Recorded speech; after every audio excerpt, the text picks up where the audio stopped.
We got a little boot sequence. Okay. Some cool sound. Is the sound all the way up? Let's find out.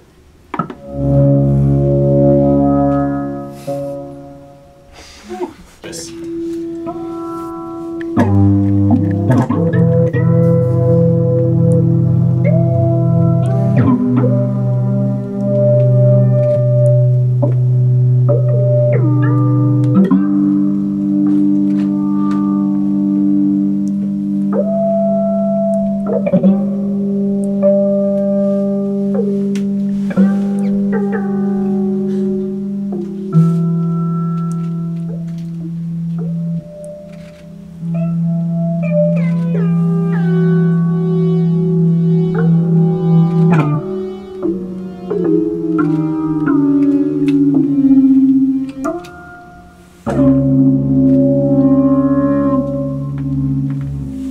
My name is Jake Pettigrew.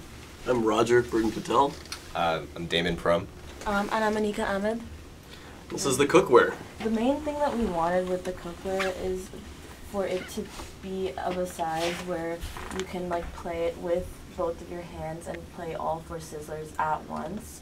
So we have these 4 sizzlers which Jake modeled and 3D printed, as well as this like stove top burner. And so the structure is made out of wood and acrylic. So this wood was laser cut, and then this top part was spray painted. This front part is acrylic, and we have these knobs. And so we just wanted to give up the impression that we're like cooking. We have these LEDs that go around the burner, and so the colors of the LEDs change as you go up keys. A sharp, so which is half red, half yellow.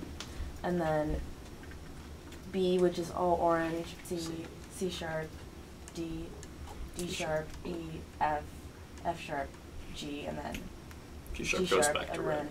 Our entire design has basically 7 total interaction points or sensors. So we have the main part of our design is obviously the 4, as we call them, sizzlers. The sizzlers are basically just 4 linear soft pots that are basically attached to our Arduino, and they read out linear resistance, but then we've kind of segmented them into 5 different sections. So you basically create a pentatonic scale on each of the soft pots. There's a pentatonic scale that's not actually like any normal pentatonic scale. It's basically a C major triad, and then you add the 6 and the 7. So you can create a C7 scale, and then you can also add the A. What we found was like that creates a lot of leeway for interesting kind of chords to come out of it, but also nothing really sounds too bad. Then our XY pad is a variable touch sensor. So basically what we did was we segmented that into 9 different sections. And those 9 sections correspond to basically 9 different bias points. So our goal with the XY pad was to allow ourselves to kind of bias towards one of the sizzlers, so we can make it accentuated, and then also so we could modify the quality of the sound coming from that sizzler and also the volume of that sizzler. The last 2 sensors here are obviously our key knob, which also cuts the release because the 4 sizzlers have 2 synths each.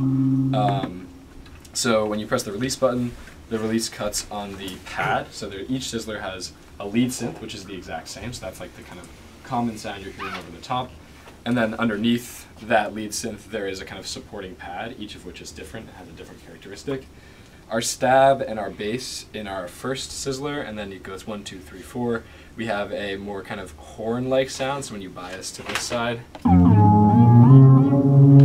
get kind of a horn pad. And then we have a higher synth here.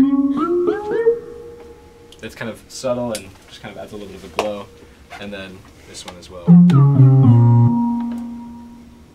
So we basically have all of our sensors hooked up to a board like this, and so those are the 4 soft pots and respective resistors for those. We also have the XY pad and our rotary encoder connected to an I2C breakout board, which is basically like magic to Arduinos, and you just kind of plug and play and you can do a lot with it.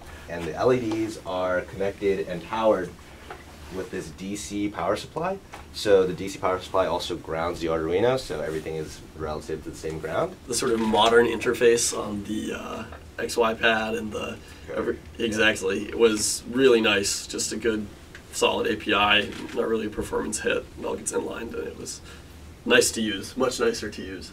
The Max patch I think we're pretty proud of because it's very modular and pretty readable. And I think the main benefit of Max as a programming language is that if you are intentional about your code design, it looks like a control flow graph. The stuff gets unpacked, goes into the Sizzlers, goes into a module called velocity and key. You can imagine what that does. And then those all go to Sizzler to MIDI, which kind of takes the Sizzler data, cleans it, and turns it into something that you can hear. And then ultimately this MIDI multi-out just spits it back out to Reason.